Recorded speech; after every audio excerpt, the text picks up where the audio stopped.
Hey folks, Jim Thomas here, Fitness Management and Consulting, and welcome to our channel today. I appreciate y'all being here. And if you're new to the channel, if you're finding us that very first time, welcome as well. It's good to have you. And our topic for you today, it's 9 steps to gym business survival. 9 steps to gym business survival. Now, before we get into our topic here, just a quick reminder, my focus, my mission here on the channel is I want to be able to provide as much information as I can to as many people as I can, across all regions. And the best way I can do that is when you choose to subscribe to the channel. So if you've not yet done so, please hit that subscribe button. And then to learn more about me, learn more about my company and how we can help take your business that next level, be sure to check out those links below. And for you folks that are looking to open a new gym, for you existing operators out there that need funding for expansion, for marketing, for staff, for more equipment, whether you're new or existing, we can help provide funding for you for up to $400,000. With a minimum credit score of 680 in all 3 credit bureaus, Equifax, Experian, and TransUnion, and a minimum income of $50,000 per year each of the 2 previous years. You can check those links out below. And if that program doesn't specifically fit for you, again, check the links. We do have a program that can fit anyone's needs. And so look forward to seeing you over there. And so with that said, let's get into our topic here today, 9 steps to gym business survival. I want to give you some things to think about. If things aren't going like you want, take a look at this. Maybe we can apply some of this, to help take your business, to an all new level. And so number 1, size up the problem. Size up the problem. What is the problem? Why are you struggling? Why is it not happening?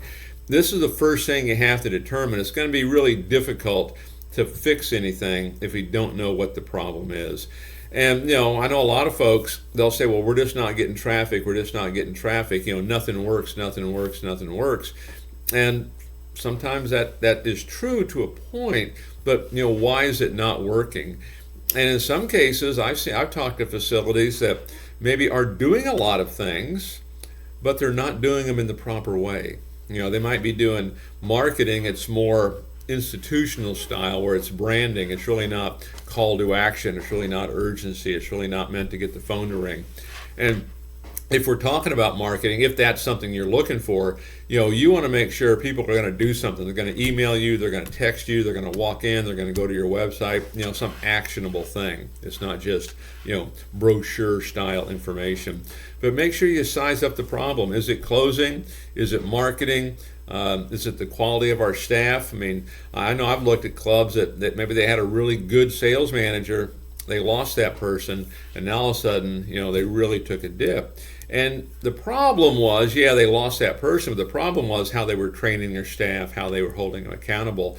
Whereas if they had really a star person, that person would do it. So make sure you really know what that problem is. Number 2, this might even go hand in hand with it, number 1 a little bit, but seek advice now. Seek advice now. From where I sit, this is one of the biggest issues. Clubs that are struggling, if that's you, the number 1 mistake they make is they wait too long. They wait, as I like to put it, until the patient's on the operating table. Okay, you want to act now. Okay, don't wait. If you think there's an issue, get advice now. We can help you with that. If you have someone else, great, but act now.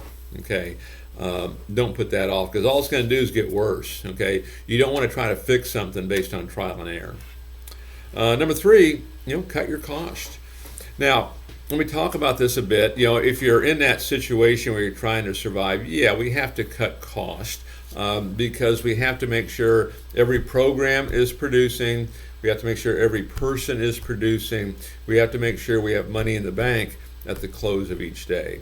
Now, with that said, you're never going to cut your way into growth. Okay, you have to expand your way into growth. You have to spend your way into growth. You won't cut into growth. But for now, if we're looking at survival, we have to cut cost. And what you're looking for is, hey, what's going to keep you in business? What's going to keep the door swinging, the phone ringing, the email dinging, the text pinging? We got to get everybody in. Okay, so cut cost. Number 4, improve your offer. What's your offer right now? Okay, is it a free week? Is it 2 free weeks? Is it a free month? Is it 5 visits for $5, 10 visits for $10, 20 visits for $20, 3 visits, 3 classes for $19? Whatever it is, improve your offer. The better the offer, the more you can give, the better chance you're going to get people in. The better chance you're going to get a response. Okay, so look at what your offer is and let's improve it. Number 5, assess your prices. Assess your prices. And there's a couple things that generally I like to do here. Is I like to add a new price at the top end that's the most expensive price. And it might be, depending on circumstances, it might be a 2-year prepaid program with lots of perks. Okay, because I know there's a certain percentage of the population out there that will buy that program. And then at the bottom end, I might add an alternate day program where I can lower my price, but you only have access to the club on Tuesday, Thursday, Saturday, as an example. And so I'm attracting at the top end of the audience for folks that want that kind of program, and then for that price sensitive, I'm grabbing it at the end. Okay, so really assess your pricing. We want to maximize, what these opportunities are in your community. Number 6, refocus your marketing. Refocus your marketing. The number one killer really in small business is nobody knows who you are, and those that do, they don't have you at top of mind. Okay, and look at your marketing efforts. How many people are we reaching? Some folks, they think they're doing a lot when they're not. Okay, and what you want to do here, you want to take what would be referred to as that massive level of action. Okay, your goal should be everybody, say call it a 3-mile radius around your gym. Your goal is you want every single person to know who you are. Probably one social media post a week is not going to do it. Okay, one a day is probably not going to do it. Okay, you're going to have to do much more than just that. Okay, so really refocus your marketing. You want to take a massive level of action on this. Number 7 on tips for gym business survival: sell more to your existing customers. And this is one of the rule number 1 in many ways in terms of generating revenue, is you want to turn your existing customers into prospects. Okay, what else do you have to sell? Can you sell add-ons? Can you sell upgrades? Can you sell personal training? Can you sell retail? Can you sell supplements? You've got essentially a captive audience coming in. Gift certificates, depending on what time of the year it is. Punch cards if you're living in an area where it's kind of a snowbird kind of an area. Lots of opportunities here to turn your existing customers into prospects. The key thing: make sure we're providing value. Make sure we're solving problems for folks. Number 8 on my list here of 9 steps to gym business survival is stop doing things that don't make money. Stop doing things that don't make money.